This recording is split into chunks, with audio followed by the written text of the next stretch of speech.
Haleluya. Haleluya. Selamat malam Bapak Ibu yang dikasihi Tuhan. Kita berjumpa kembali dalam pertemuan ibadah yang malam hari ini kita bersama-sama akan mengikutinya dalam ibadah sejam di Getsemani.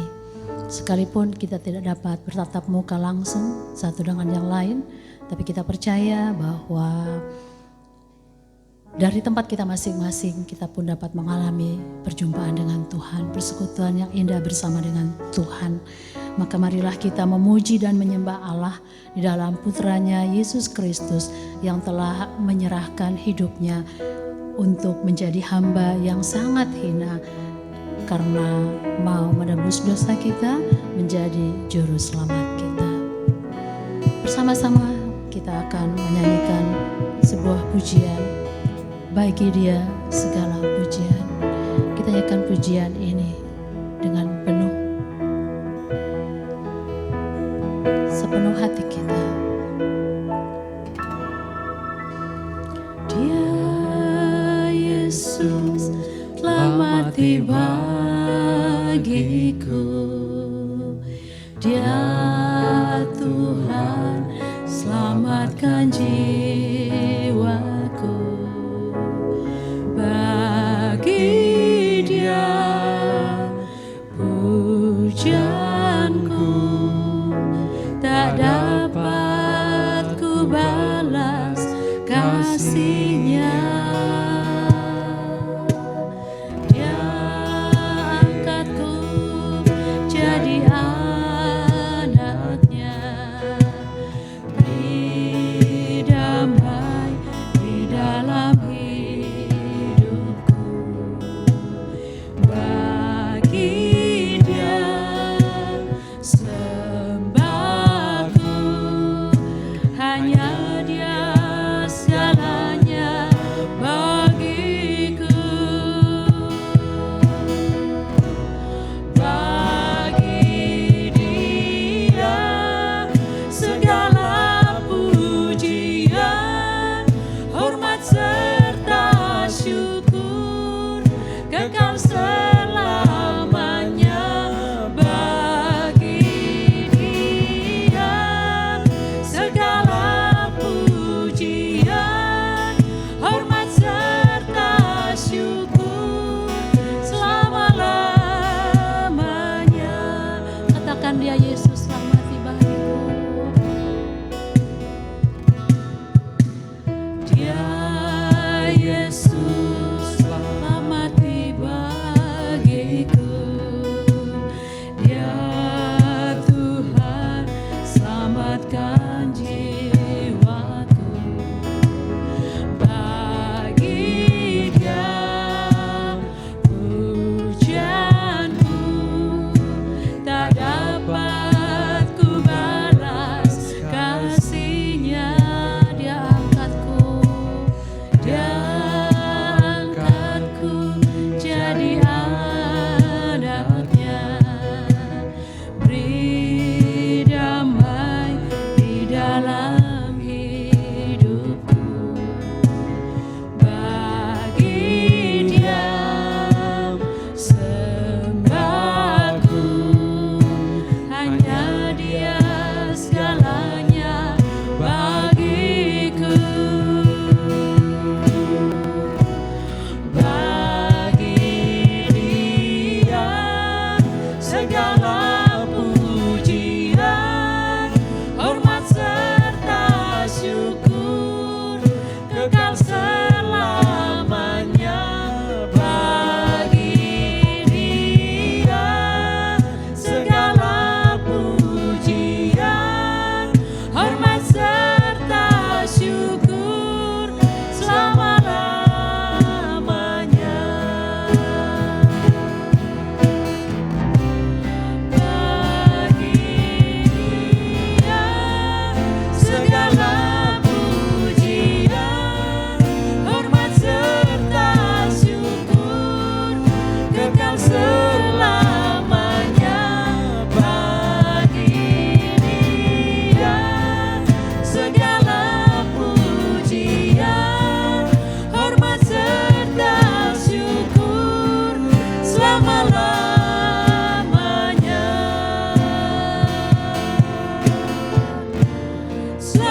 Mari kita berdoa. Segala puji, hormat, dan syukur kami persembahkan kepadamu ya Tuhan. Oleh karena Engkau layak menerima pujian kami, menerima penghormatan dari kami, kemuliaan hanya bagimu ya Tuhan. Kami tinggikan, puji dan muliakan nama-Mu. Kami bersyukur pada malam hari ini kami boleh ada lagi di hadapan Tuhan lewat ibadah sejam di Getsemani. Terima kasih banyak Bapa di surga, sekalipun kami harus berada di tempat kami masing-masing, tapi kami percaya bahwa Tuhan mempersatukan kami dalam iman, harap, dan kasih hanya kepada Tuhan. Persatukan kami Tuhan lewat ibadah pada malam hari ini. Kami yang siap melayani Tuhan, biarlah Tuhan terus melengkapi kehidupan kami, memakai kami masing-masing untuk menjadi alat di tangan Tuhan, membawa kemuliaan bagi nama-Mu. Berkati semua jemaat yang sedang beribadah kepada Tuhan pada malam hari ini. Lawat kami masing-masing ya Tuhan, biar kami pun boleh merenungkan bersama bagaimana pengorbanan Kristus bagi kehidupan kami masing-masing. Inilah kami yang mau beribadah kepada Tuhan. Di dalam nama Tuhan Yesus kami menaikkan doa ini. Amin. Kembali kita akan memuji Tuhan dengan menyanyikan satu pujian, satu hal yang kurindukan ya Tuhan. Biarlah ini menjadi kerinduan kita bersama untuk selalu berada di dekat Tuhan. Tidak harus di dalam rumah Tuhan, tapi di rumah kita masing-masing kita juga boleh merasakan kedekatan dengan Tuhan. Kita nyanyikan pujian ini.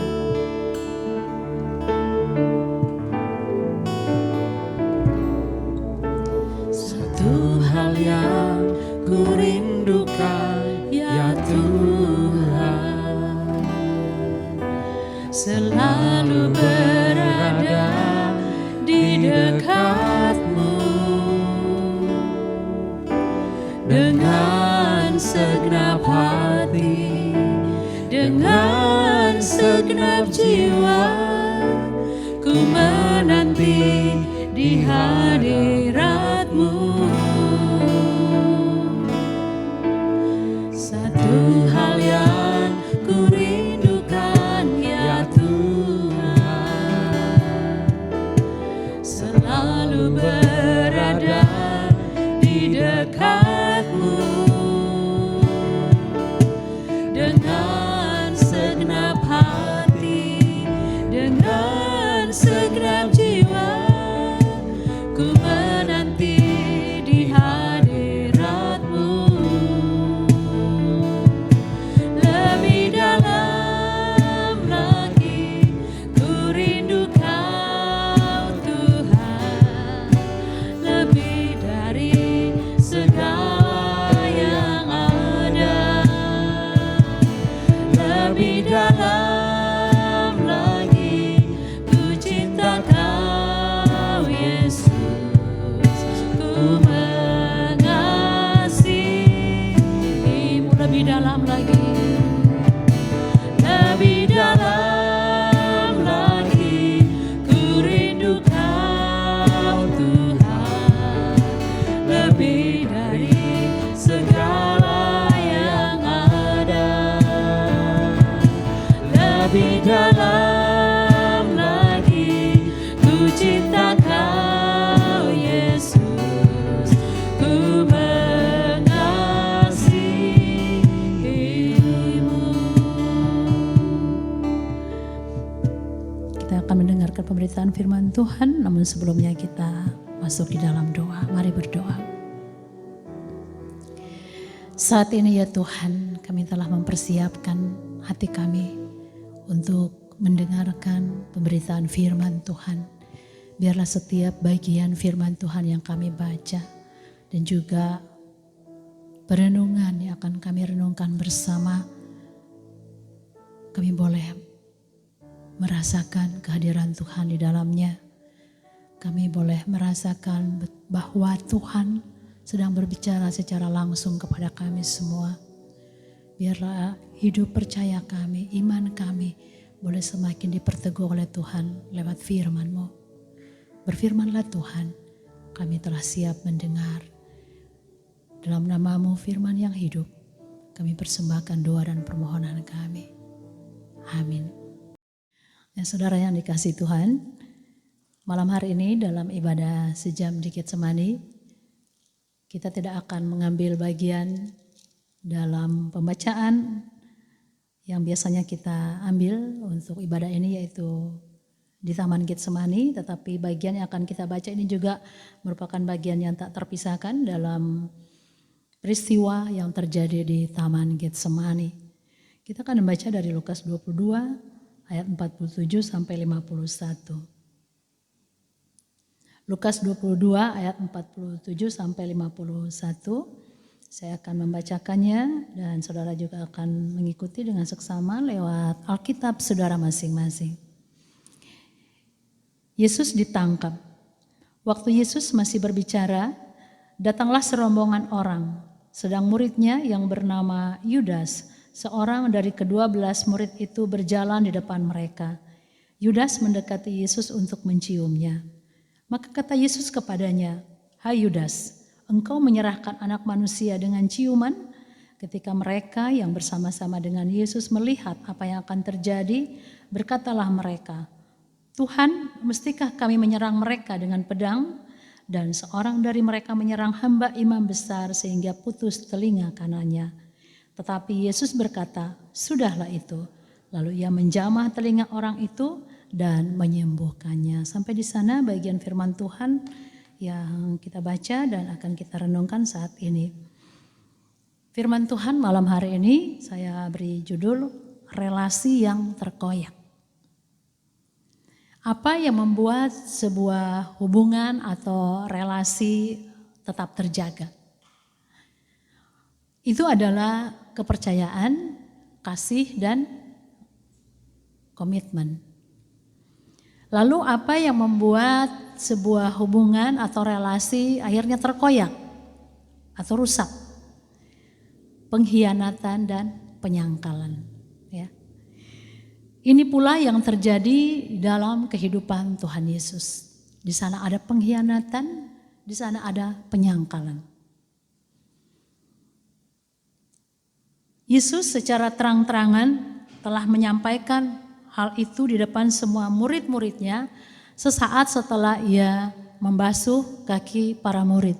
Itu bisa kita lihat dalam Yohanes 13. Dalam Yohanes 13 di sana ceritakan bagaimana yang pertama Tuhan Yesus memperingatkan Yudas akan pengkhianatannya, dan yang kedua Tuhan Yesus memperingatkan Petrus akan penyangkalannya.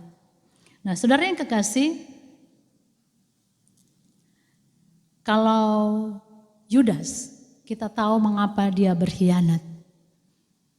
Pengkhianatannya hanya oleh karena uang. Jadi Yudas ini sebagai salah satu murid Tuhan Yesus terkenal mata duitan, ya. Dia seorang bendahara. Jadi dalam kelompok Tuhan Yesus dia diberi kepercayaan untuk memegang uang, memegang kas, ya. Dan rupanya itu sudah akhirnya membentuk pribadinya menjadi seorang yang materialistis. Dan itu pula yang mendorong dia untuk menjadi seorang pengkhianat. Dan pengkhianatan Yudas adalah awal dimulainya penderitaan Yesus. Saudara yang kasih dalam Tuhan, lalu bagaimana dengan penyangkalan Petrus? Menurut saudara, kira-kira perasaan apa yang sedang menekan Petrus sehingga ia terdorong untuk menyangkali Yesus? Kira-kira perasaannya apa? Apa yang ada dalam dirinya sehingga membuat dia terdorong untuk menyangkal Yesus? Walaupun di awal dia mengatakan itu tidak akan terjadi, tapi pada akhirnya dia melakukan hal itu. Takut. Ya, perasaan takut ada dalam hati daripada Petrus. Petrus mengalami rasa takut yang luar biasa saat ia melihat bagaimana Yesus diperlakukan. Ya. Bagaimana sebentar lagi sang guru akan pergi, akan dihakimi, dan kemudian meninggalkan Petrus dan semua murid-muridnya untuk selama-lamanya. Bisa jadi ia akan menjadi atau mengalami seperti apa yang Tuhan Yesus alami. Yesus mengalami dan itu semua dilihat, disaksikan oleh Petrus, bagaimana ia ditangkap, diperlakukan kasar, diludahi, dihina, diseret, dimaki, dan lain sebagainya. Lalu akhirnya digantung di kayu salib. Petrus mulai membayangkan, seperti ini kira-kira juga yang akan saya alami. Ya. Bukankah juga di dunia saat ini, ketika ada satu aliran yang dianggap sesat, maka ketika pemimpinnya ditangkap, pengikutnya juga bisa jadi memperoleh atau mengalami nasib yang kurang lebih sama dengan pemimpinnya. Nah, saudara yang kekasih dalam Tuhan, ketakutan itulah yang membuat Petrus akhirnya benar-benar melakukan penyangkalan terhadap Yesus. Mari kita lihat di mana posisi Petrus setelah peristiwa penangkapan Yesus di Taman Getsemani. Saya akan bacakannya buat saudara, yaitu dalam Matius 26 ayat 58. Matius 26 ayat 58, di sana firman Tuhan mengatakan, dan Petrus mengikuti dia dari jauh sampai ke halaman imam besar, dan setelah masuk ke dalam, ia duduk di antara pengawal-pengawal untuk melihat kesudahan perkara itu. Artinya Petrus tetap mengikuti Yesus. Kali ini dia tidak di samping Tuhan Yesus sebagai murid yang paling dekat dengan Yesus, tetapi dia duduk di antara banyak orang, melihat bagaimana kesudahan perkara itu. Mungkin banyak dari kita berpikir bahwa kesalahan terbesar Petrus adalah menyangkal Yesus.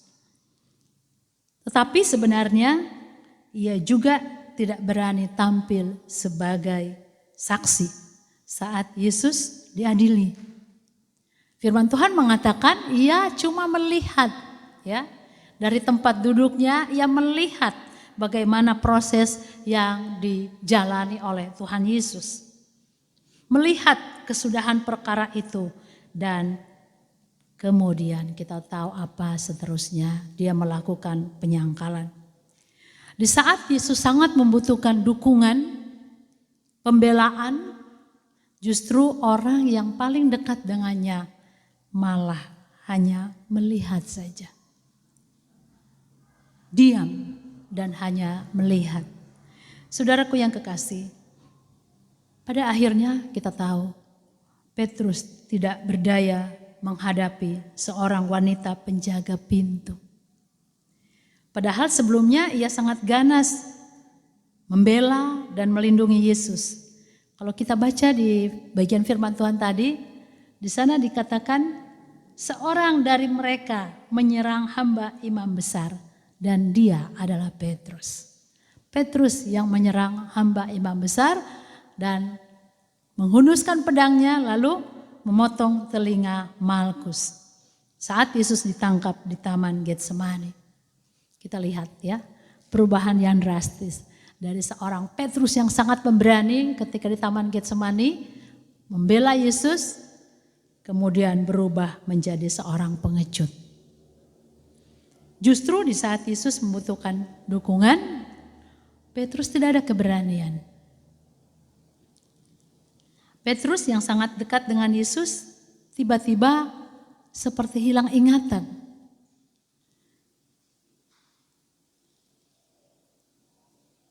Jadi kemudian keluar kata-kata dari mulutnya ketika ada beberapa orang bertanya kepadanya, maka yang keluar dari mulutnya adalah bukan, aku tidak kenal dia. Bukan, aku tidak tahu apa yang kau katakan. Ya, jadi seolah-olah Petrus memang sama sekali tidak mengenal Yesus. Rupa orang yang hilang ingatan. Padahal kita tahu kurang lebih 3 tahun ia hidup dan berjalan bersama dengan Tuhan Yesus dalam misi Tuhan Yesus, mengabarkan Injil, melakukan beberapa mujizat, menyembuhkan, membangkitkan orang mati. Petrus menyaksikan semua itu. Dan Petrus tahu persis tentang Tuhan Yesus.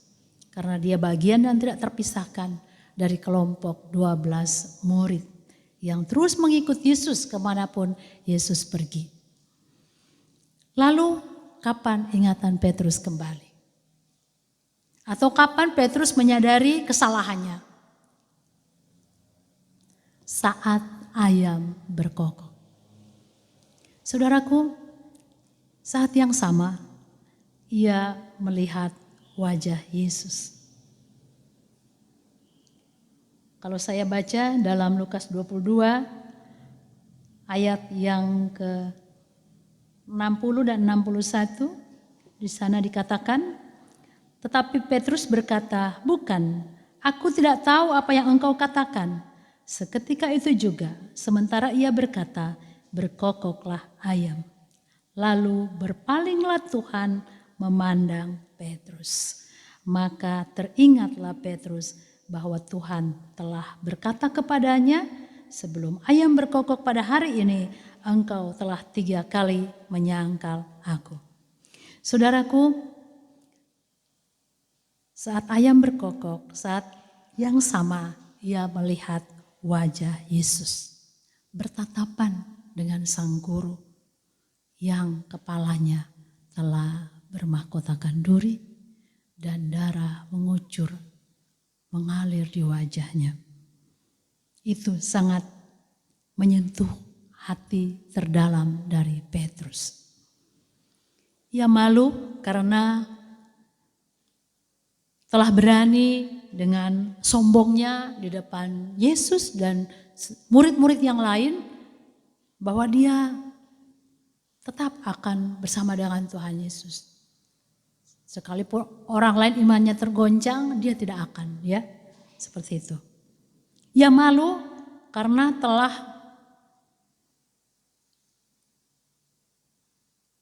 tidak berkutik pada saat mendapat pertanyaan-pertanyaan dari orang-orang tersebut.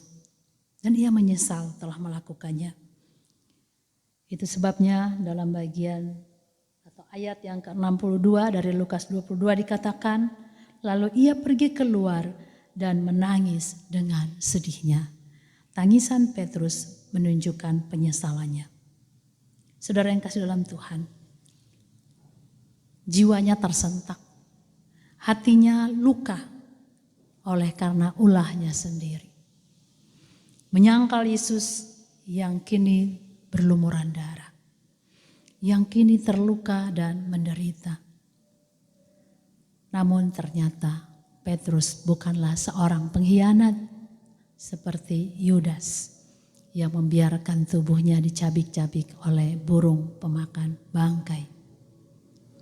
Petrus menyadari kesalahannya dan bangkit, berbalik dari titik penyangkalan ke titik penyerahan yang lebih dalam kepada Tuhan.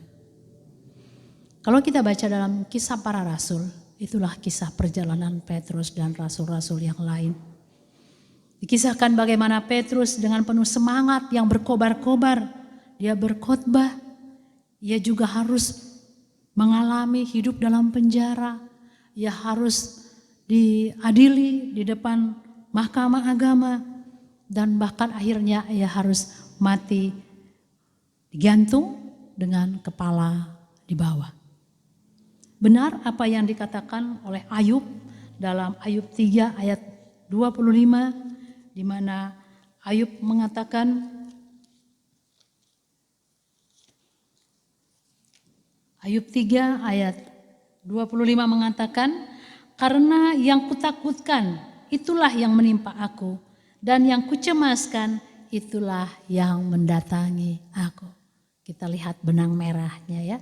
Awal penyangkalan Petrus karena takut bahwa itu akan terjadi dalam hidupnya.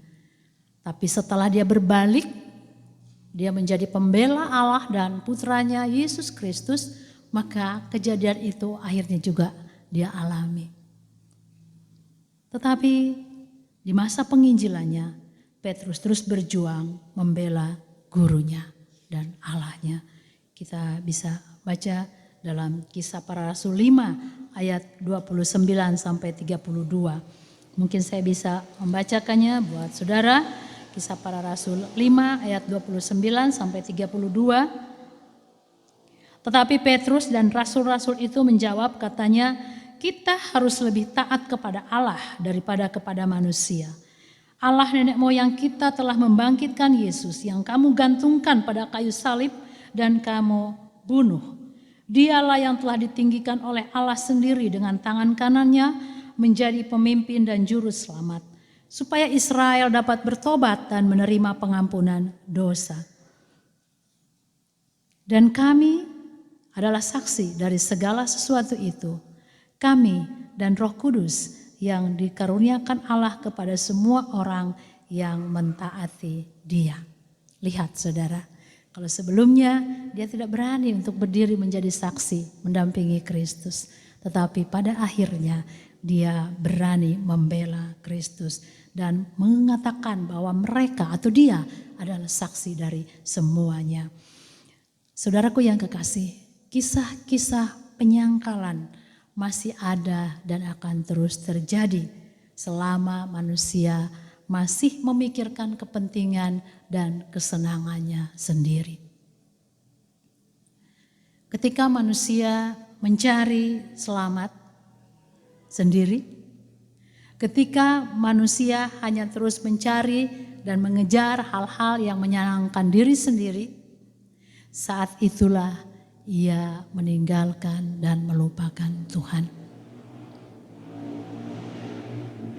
Karena itu manusia harus dihentak dan disadarkan oleh kokok ayam. Ya. Seperti kokok ayam yang menyadarkan Petrus. Manusia harus disadarkan oleh kokok ayam yang membangunkannya dari tidur panjang ke egoisannya. Manusia harus melepaskan kenikmatan semu dan sementara untuk menggapai kenikmatan kekal yang Tuhan janjikan. Tidakkah kita melihat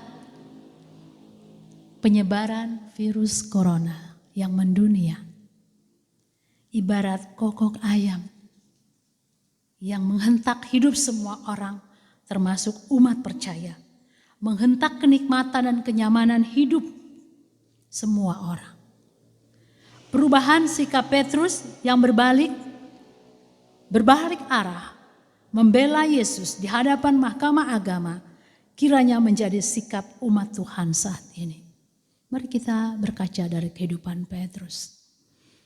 Petrus mengingat kembali betapa pengorbanan akan kasih Allah, pengalaman yang sudah dia alami bersama sang guru, begitu berarti dan membekas di dalam kehidupannya. Apakah kita juga ingat dan selalu ingat akan pengalaman saat kita mulai berjalan dengan Yesus? Apa yang sudah ia lakukan dan apa yang sudah ia berikan dalam kehidupan saudara dan saya? Mungkin saat ini kita sedang ada dalam posisi menyangkal Yesus. Oleh karena ketidakmampuan dan rasa takut kita terhadap keadaan, entah itu penyakit, entah itu ekonomi, entah itu pekerjaan, entah itu rencana-rencana kita ke depan, atau dalam persoalan-persoalan yang lain, membuat kita ada dalam posisi untuk mulai menyangkal Yesus. Saudara yang kekasih,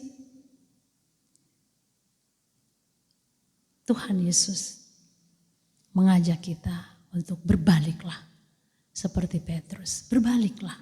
Kalau saudara sudah mulai terjebak dalam pemikiran yang salah, ya, seolah-olah Tuhan Yesus tidak ada.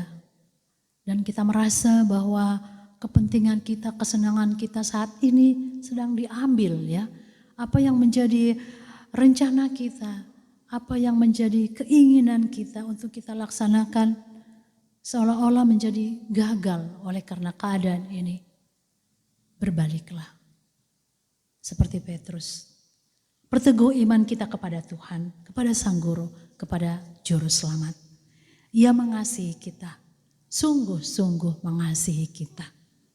Bukti seperti apa lagi yang masih kita nantikan untuk membuktikan kasih-Nya, agar kita lebih meyakini Dia. Saudara, mari tetap diam di dekat kaki-Nya, taat dan setia kepada-Nya, percaya dan imani setiap perkataan-Nya.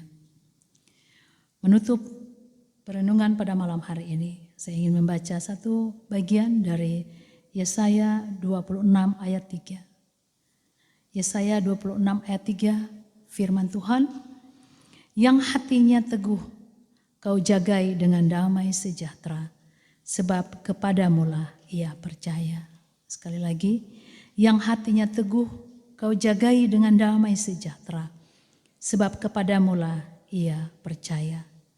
Kiranya firman Tuhan ini dapat tetap menguatkan kita untuk menjaga relasi kita dengan Yesus. Untuk memiliki hati yang tetap mempercayai Dia, meyakini Dia, dan berkomitmen untuk tetap menjadi pengikut-Nya yang setia. Amin. Saudara, setelah kita mendengarkan pemberitaan firman Tuhan tadi, mari kita melihat kehidupan kita masing-masing. Kita minta supaya Tuhan melihat dan menyelidiki hati dan hidup kita masing-masing. Di mana posisi kita pada saat ini? Apakah kita masih tetap dekat dengan Dia, tetap setia kepada-Nya? Atau keadaan yang sedang terjadi membuat kita malah semakin menjauh daripada-Nya? Firman Tuhan kembali mengingatkan kepada kita bahwa kita dapat kembali kepada Kristus seperti Petrus, mendapatkan kesempatan kembali untuk dapat hidup seperti apa yang Tuhan mau dari kehidupannya. Saya percaya bahwa kita semua pun dapat melakukan hal itu dalam kehidupan kita. Berbalik dan kita menjadi anak Tuhan yang tetap setia dan taat kepada-Nya. Mari kita nyanyikan sebuah pujian yang mengatakan, selidiki aku, biar Tuhan melihat hati kita masing-masing. Mari kita nyanyikan pujian ini.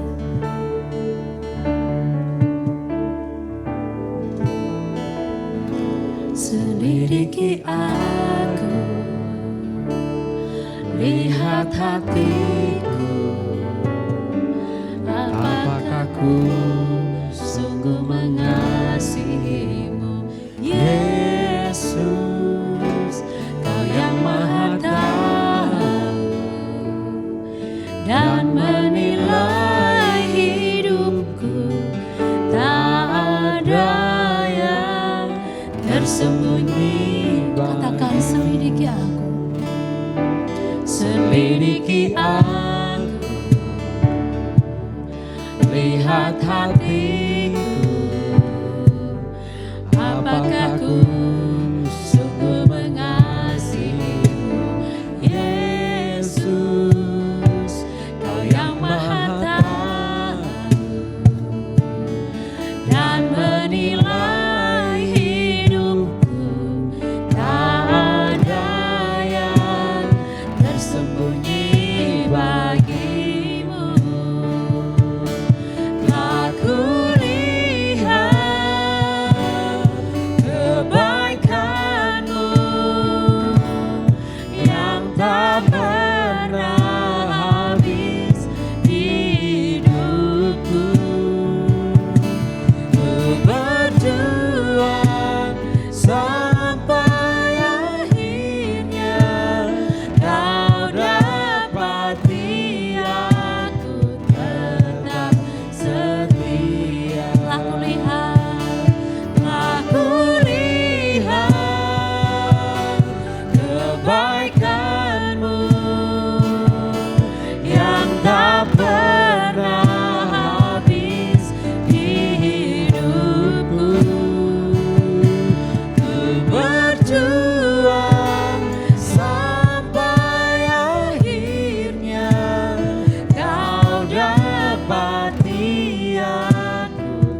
terus mengiringi kita, dan saya berikan saudara kesempatan untuk berdoa secara pribadi kepada Tuhan. Minta Tuhan menilik hati kita, menyelidiki hati kita. Bagaimanapun, apapun kondisi yang sedang saudara alami, mari kita bawa kepada Tuhan. Tidak ada yang tersembunyi di hadapan Tuhan. Dia tahu, Dia mengerti, Dia melihat semua apa yang sedang terjadi dalam kehidupan saudara. Mungkin saudara sedang menangis saat ini oleh karena pergumulan yang berat. Atau saudara sedang menangisi bagaimana pengorbanan Kristus bagi saudara. Bagaimana Dia terluka, menderita, dan tersakiti oleh karena perbuatan dosa saudara dan saya. Saatnya untuk kita menyampaikan doa pribadi kita kepada Tuhan, permohonan pribadi kita kepada Tuhan.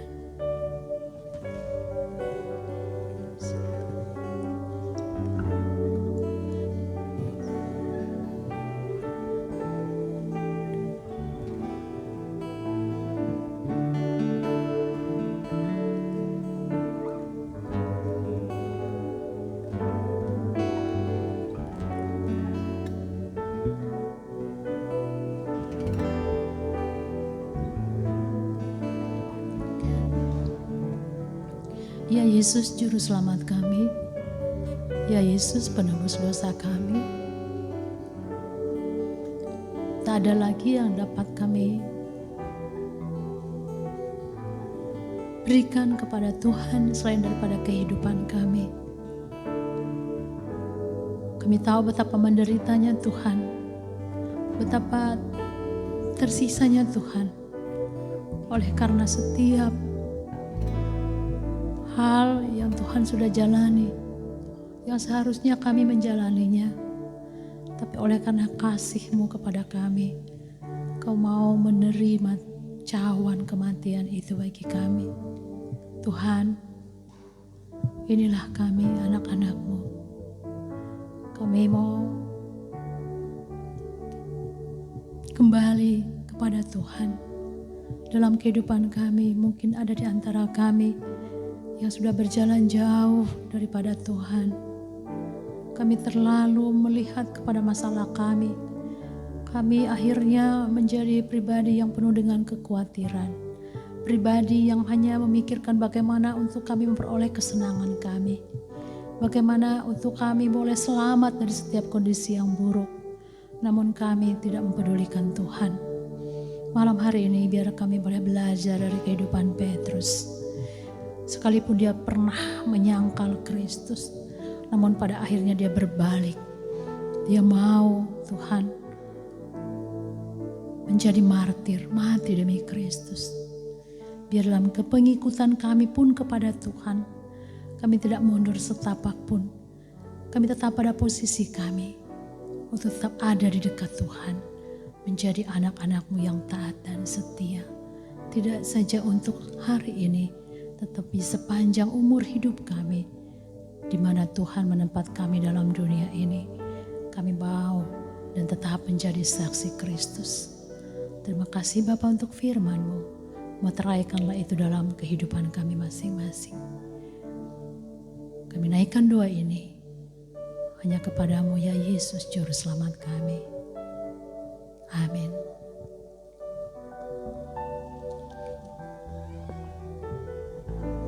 Saudara yang kasih dalam Tuhan, kita akan menyanyikan satu pujian dari buku nyanyian kita nomor 103. Nyanyian nomor 103, dan ada kesempatan dan kehormatan diberikan kepada kita semua untuk kita boleh memberikan persembahan kita kepada Tuhan.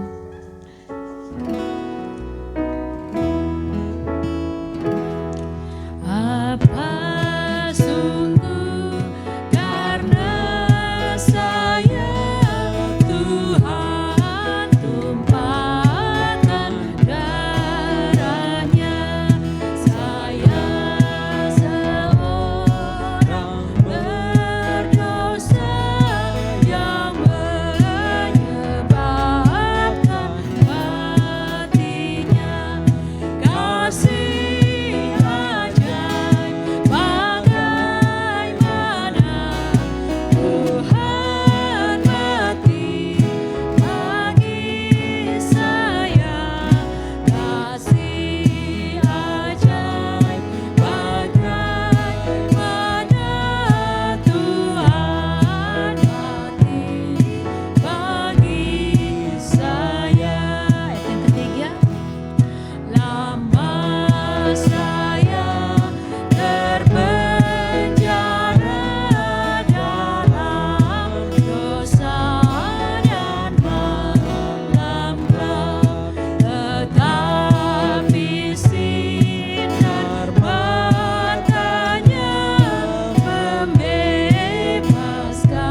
akan segera mengakhiri ibadah kita pada malam hari ini.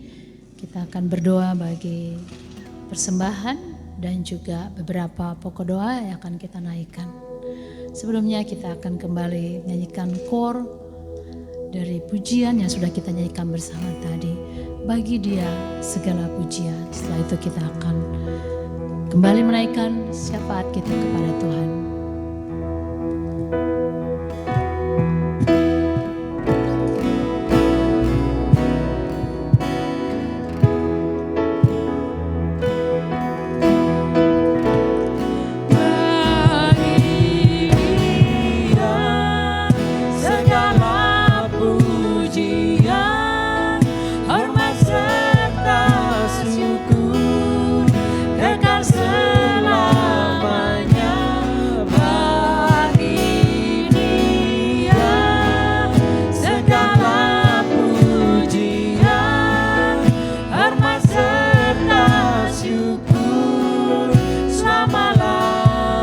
Katakan bagi Dia segala pujian.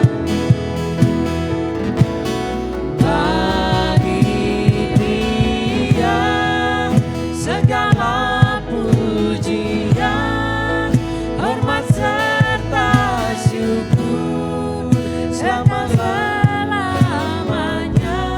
Bagi Dia segala pujian, hormat serta syukur selama-lamanya.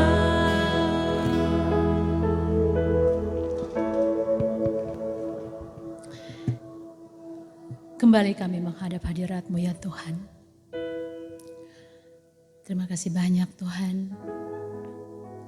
Karena kasih Tuhan selalu mengalir dalam kehidupan kami. Setiap hari kami boleh hidup dalam kebaikan dan anugerah Tuhan. Terima kasih malam hari ini pun kami boleh memberikan persembahan bagi Tuhan. Mungkin tidak sebanding dengan cinta Tuhan, dengan pengorbanan Tuhan untuk kehidupan kami. Tapi kami mau belajar memberi dengan sepenuh hati kami, dengan cinta kami kepada Tuhan. Kiranya Tuhan berkenan menerima dan memberkati persembahan kami ya Tuhan. Tuhan, suci kuduskan setiap persembahan yang sudah dikumpulkan oleh setiap anak-anak Tuhan. Biarlah ini boleh dapat membantu pelayanan di Korab 1 Manado ini. Saat ini juga ya Tuhan, kami mau berdoa bagi semua anak-anak-Mu yang tergabung dalam Korab 1 Manado ini. Memberkati keluarga daripada jemaat Tuhan. Memberkati pekerjaan kami, usaha kami, pendidikan anak-anak kami. Walau saat ini kami harus melakukannya dari rumah kami masing-masing. Tapi kami percaya bahwa dimanapun kami melakukan aktivitas kami, Tuhan pun ada bersama dengan kami. Tuhan pun memberkati setiap hal yang kami lakukan. Biarlah ya Tuhan, waktu di mana kami harus ada di rumah kami masing-masing menjadi waktu yang berharga pula bagi kami dengan keluarga kami. Kami boleh dapat semakin dekat satu dengan yang lain. Kami boleh dapat memperkuat kasih di antara sesama anggota keluarga. Kami boleh saling menguatkan iman percaya kami kepada Tuhan. Dan kami boleh senantiasa mengundang Tuhan hadir dalam rumah kami masing-masing saat kami membangun mezbah doa kami di hadapan Tuhan. Tuhan, biarlah saat social distancing ini masih berlangsung, yang waktunya kami tidak tahu sampai kapan ya Tuhan. Tapi biarlah kami boleh melihat kesempatan ini, di mana Tuhan akan berkarya dalam keluarga dan rumah tangga kami masing-masing. Mungkin ada banyak waktu yang kami atau anggota keluarga kami gunakan saat berada di luar rumah, bahkan hampir-hampir tidak ada waktu untuk menaikkan syafaat ataupun saat teduh bersama dengan Tuhan. Tapi saat ini ada begitu banyak waktu, kami boleh berjumpa dengan keluarga kami, tapi kami juga boleh berjumpa dengan Tuhan. Kami juga berdoa ya Tuhan, bagi anak-anak Tuhan, yang walaupun mereka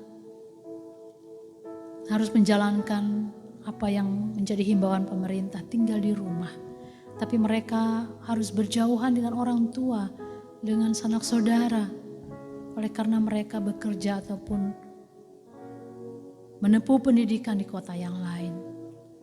Kami percaya Tuhan pun memberkati hidup mereka. Tuhan pun menolong mereka dalam kesendirian mereka.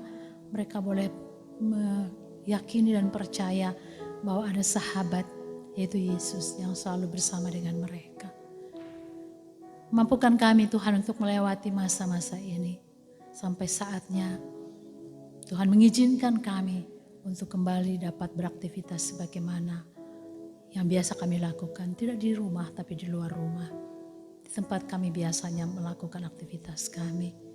Juga di rumah Tuhan ketika kami mau beribadah, berjumpa dengan sesama jemaat yang lain, saudara yang lain, untuk kami boleh saling mendukung dan menguatkan. Bapa di surga, kami juga berdoa Tuhan bagi anak-anak kami. Tuhan memberkati mereka, masa muda mereka, masa depan mereka kami pertaruhkan dalam tangan Tuhan.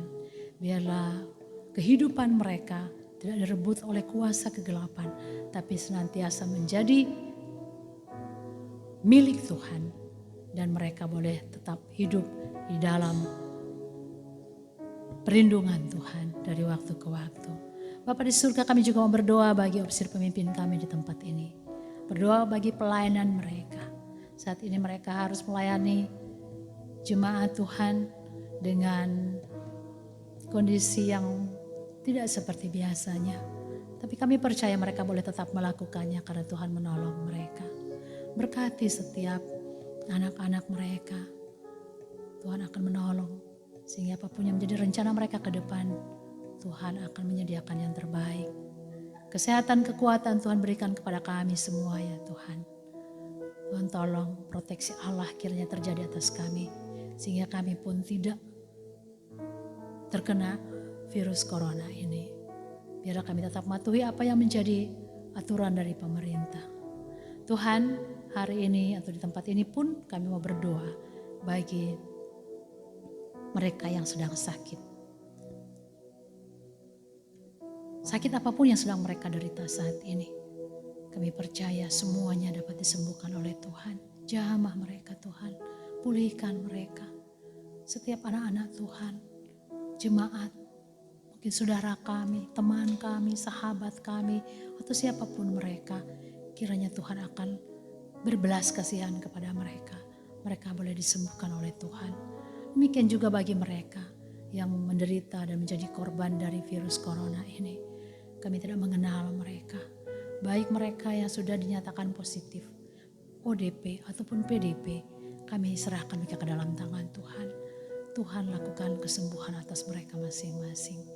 Biarlah Manado, Sulawesi Utara, Indonesia, bahkan seluruh dunia boleh akhirnya terbebas dari virus yang mematikan ini. Sekali lagi biarlah kami boleh berkaca lewat kejadian ini ya Tuhan. Biarlah kokok ayam yang didengar oleh Petrus yang menyadarkan dia juga boleh menyadarkan kami semua bahwa mungkin kami sudah jauh daripada Tuhan.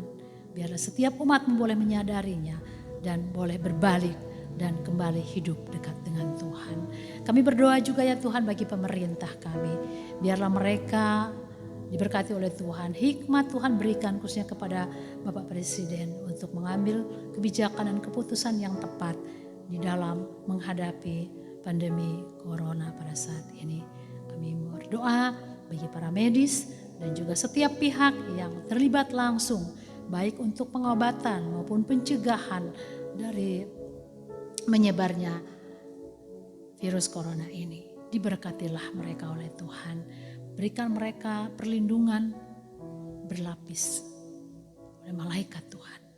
sehingga mereka pun tidak akhirnya menjadi korban daripada virus ini. Mereka harus meninggalkan keluarga mereka, rela untuk tidak menjumpai keluarga mereka karena harus menyelamatkan nyawa orang lain. Biarlah Tuhan akan terus memberkati mereka. Bapa dalam surga, kami berdoa bagi bala keselamatan. Tuhan terus memberkati bala kami, memberkati para opsir, memberkati juga para jemaatnya. Program-program yang ada pun diberkati oleh Tuhan. Beberapa kegiatan yang terpaksa harus ditunda, tapi kami percaya semua akan terjadi sesuai waktunya Tuhan. Demikian juga rencana dari beberapa anak Tuhan, baik dari Bram dan Ika, Martin dan Vina, yang untuk sementara waktu mereka harus menunda rencana mereka.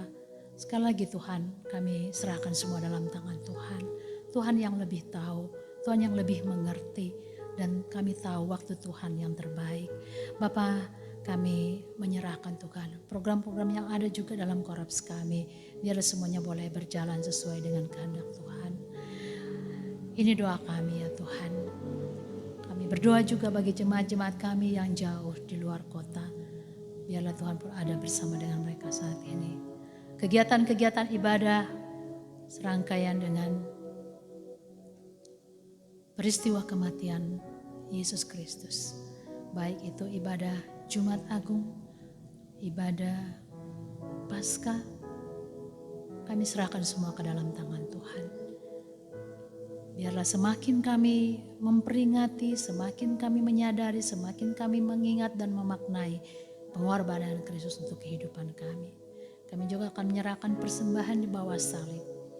Kami akan melakukannya biarlah kami boleh mempersiapkan semuanya itu sebagai bentuk penghargaan kami atas pengorbanan Kristus bagi kami. Terima kasih banyak Bapa di surga. Malam hari ini kami boleh menaikkan doa-doa kami kepada Tuhan.